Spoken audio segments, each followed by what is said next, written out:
দেশ এবং দেশের বাইরে থেকে যারা আজকে আমার ভিডিওটি কন্টিনিউ করেছেন প্রত্যেককেই gardener TRIPS with Kamal YouTube চ্যানেলে স্বাগতম।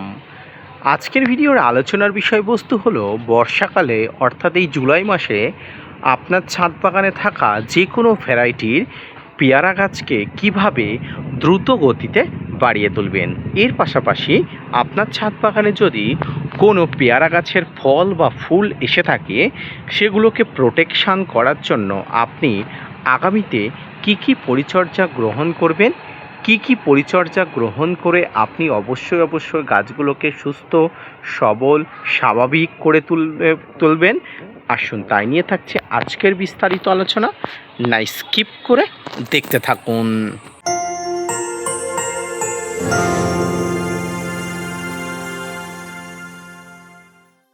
দর্শক এবং শ্রোতা বন্ধুরা, একটি গাছ যখন আমরা রোপণ করি অনেক স্বপ্ন নিয়ে গাছটি রোপণ করি যাতে গাছটি দ্রুত গতিতে বড় হয়ে ফুল এবং ফলের দেখা পায়। পেয়ারা হলো এমন একটি ফল যে ফলটি আমরা প্রত্যেকে ইচ অ্যান্ড এভরিওয়ান কিন্তু পছন্দ করি। আর ছাদ বাগানে আমরা এই ভালো লাগার তাগিদে আমরা বিভিন্ন ভ্যারাইটির পেয়ারা গাছ রোপণ করি। এই মুহূর্তে আপনারা আমার কাছে দুটি ভ্যারাইটির পেয়ারার চারা আপনারা দেখতে পাবেন, অর্থাৎ দুটি পেয়ারার চারা, একটি ভ্যারাইটির দুটি পেয়ারার চারা দেখতে পাবেন, আর সেটা হলো বারুইপুর প্রজাতি। আরও অনেক অন্যান্য প্রজাতির পেয়ারার চারাগুলো আনার প্রস্তুতি চলছে। বর্ষার মধ্যে কিন্তু এই প্রস্তুতি আমি একদম ফুলফিল করে দেবো, আপনাদের দেখাবো।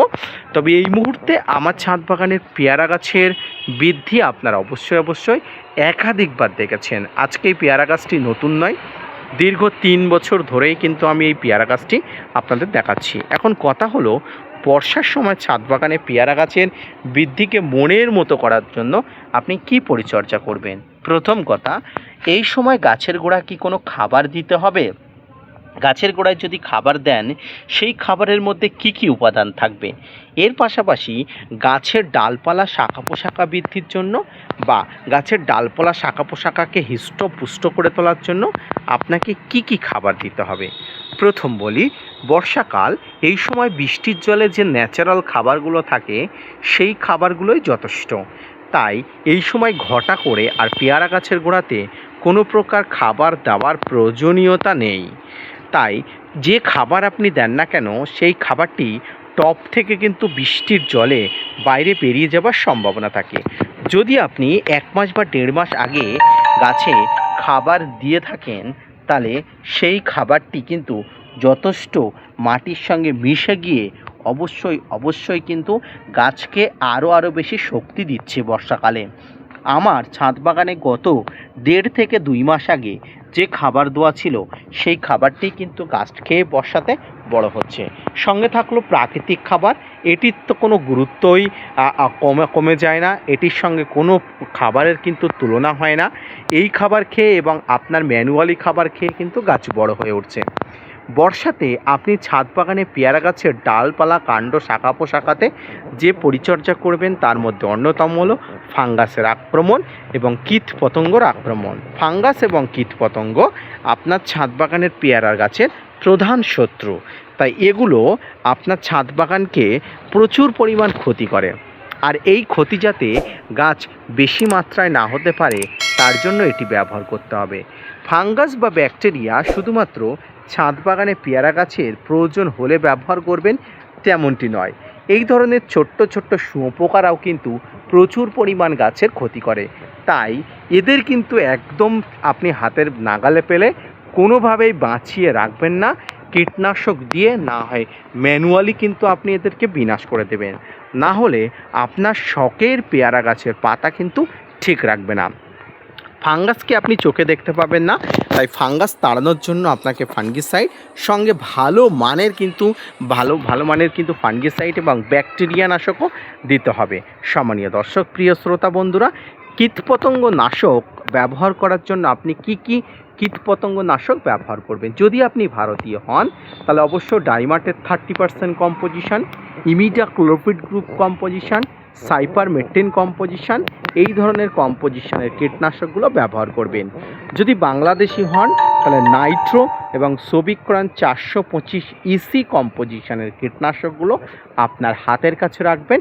সর্বোচ্চ আপনি ব্যবহার করতে পারেন 1.5 থেকে 2 ml, এর বেশি কোনোভাবেই না, একদমই ব্যবহার করা যাবে না। বর্ষাতে একটু বেশি বেশি ব্যবহার করবেন, অর্থাৎ ঘন ঘন ব্যবহার করবেন।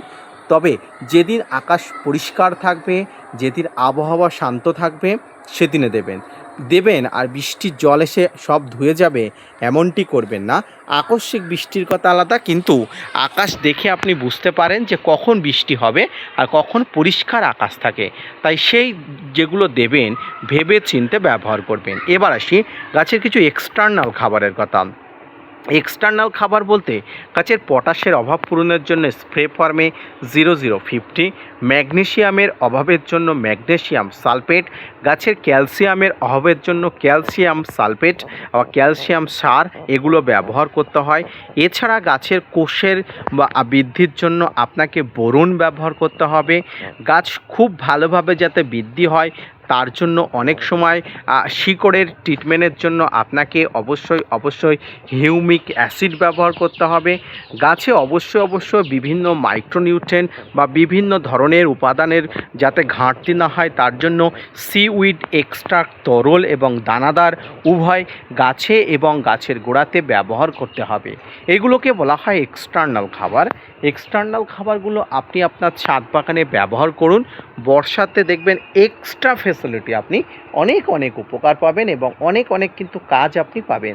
সম্মানীয় দর্শক, প্রিয় শ্রোতা বন্ধুরা, এইভাবে ছাদ বাগানে এই বর্ষাতে পেয়ারা গাছের পরিচর্যা করা যায় এবং পেয়ারা গাছের এই পরিচর্যার মাধ্যমে বর্ষাতে কিন্তু গাছ তরতর করে বেড়ে ওঠে। এবার আসি যারা ছোট পেয়ারা গাছ রোপণ করছেন তাদের বলবো কোনো খাবার দেবেন না, নো ফুড।